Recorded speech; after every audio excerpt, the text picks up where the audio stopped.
ఈ మధ్య మీకు అందరికీ తెలుసు ఎంపీపీ ఎలక్షన్లు జరిగినాయి.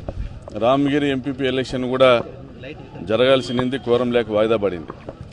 మరి రామగిరి ఎంపీపీ ఎలక్షన్ అనౌన్స్ అయినప్పటి నుంచి కూడా రామగిరి మండలంలో ఒక ఎమర్జెన్సీ వాతావరణాన్ని పోలీస్ డిపార్ట్మెంట్ వాళ్ళు క్రియేట్ చేసి వైసీపీ వాళ్ళు ఎవరు కూడా మండల ఎంపీపీ ఎన్నికల కార్యక్రమంలో పాల్గొనకూడదనేసి, తోపుదుర్తి ప్రకాష్ రెడ్డి రామగిరి మండలంలోకి రాకూడదనేసి ఒక యుద్ధ వాతావరణాన్ని సృష్టించి ఈ వాతావరణంలో మా ఓటు హక్కును మేము వినియోగించుకోలేమనేసి ఆ ఎంపీటీసీలు హైకోర్టును ఆశ్రయించి ప్రొటెక్షన్ పొందడం జరిగింది. హైకోర్టు ప్రొటెక్షన్ ఇచ్చింది కదా, ఎస్పీ గారు జెన్యూన్గానే కనపడతా ఉన్నారు.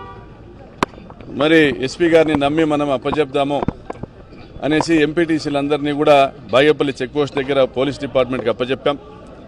దాని తర్వాత జరిగిన పరిణామాలన్నీ మీకు తెలుసు. మరి ఏ విధంగా ప్రజాస్వామ్యం అపహాస్యం పాలైందో పోలీస్ డిపార్ట్మెంటు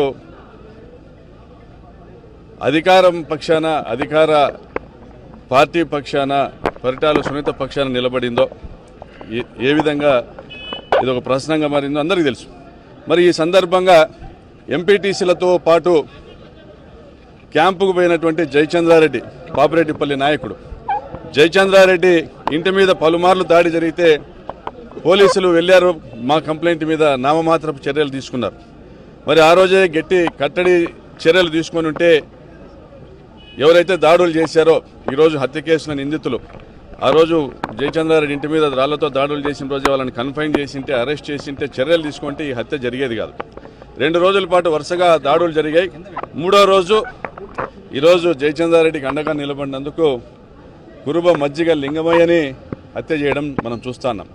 అంటే ప్రజాస్వామ్యంలో ఎవరు కూడా ప్రతిపక్షం అనేది లేకోకుండా ప్రతిపక్షం గొంతు నొక్కి ప్రశ్నించేవాడిని అంతమొందించి మేము రాజులము, రారాజులము, ఈ ప్రాంతానికి ఇది ఇక్కడ మా రాజ్యాంగం నడవాలనేటువంటి భావనను ఎవరు కూడా ప్రజాస్వామ్యంలో ఒప్పుకోరు. కానీ పరిటాల వారి రాజ్యాంగం అలా ఇంకా జరుగుతూ ఉంది. ఈ హత్యకు పాల్పడింది స్వయంగా పరిటాల సునీత తమ్ముడు రమేష్, మరొక తమ్ముడు సురేష్, వారి తమ్ముళ్ళ కుమారులు ఆదర్శ్, ఆదిత్య, మనోజ్ నాయుడు, మరి ఇంకొక 2 పిల్లలు.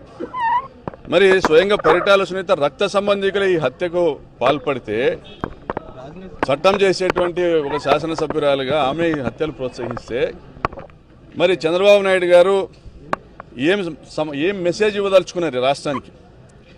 మీ శాసనసభ్యురాలు అసలు ఆమె తరఫున పోటీ చేసేదానికి ఒక మహిళా అభ్యర్థే లేదు, మహిళా రిజర్వ్డ్ ఎంపీపీ స్థానం ఇది. మరి అటువంటి సందర్భంలో వేల మందిని ధర్మవరం నుంచి, కదిరి నుంచి గూండాలు తీసుకొచ్చి ఇక్కడ మోహరించి ఎంపీడీఓ కార్యాలయాన్ని ఆక్రమించుకొని పోలీసుల్ని లెక్క చేయకోకుండా ఇక్కడ ఇంత దుర్మార్గంగా వ్యవహరిస్తుంటే మీరు ఏం చేస్తున్నారు? నేను డిమాండ్ చేస్తున్నా చంద్రబాబు నాయుడు గారిని, పరిటాల సునీత చర్యల వల్ల, వారి కుటుంబపు రక్తపు చరిత్రల మరకల వల్ల తెలుగుదేశం పార్టీ మకిలి పడతా ఉంది. చర్యలు తీసుకోండి ఆమె పైన, ఆమె కుటుంబ సభ్యుల పైన. ఆమె చెప్తోంది ఏ కలువులో దూరుకున్నా లాక్కొస్తామని. నువ్వు ఎలకలు పట్టేదానికి కాదమ్మా నీకు ఓట్లేసింది, ప్రజలకు మేలు చేయాలి, అభివృద్ధి చేయాలనేసి.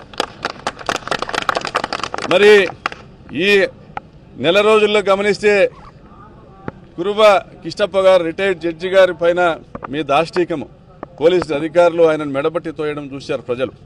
మీరు కబ్జాలు చేయడానికి కబ్జాలు చేసే ఉద్దేశంతో ఇల్లు పడగొడతా అంటే ప్రశ్నించినందుకు. కురుబ నాగిరెడ్డి పైన దాడి చేశారు.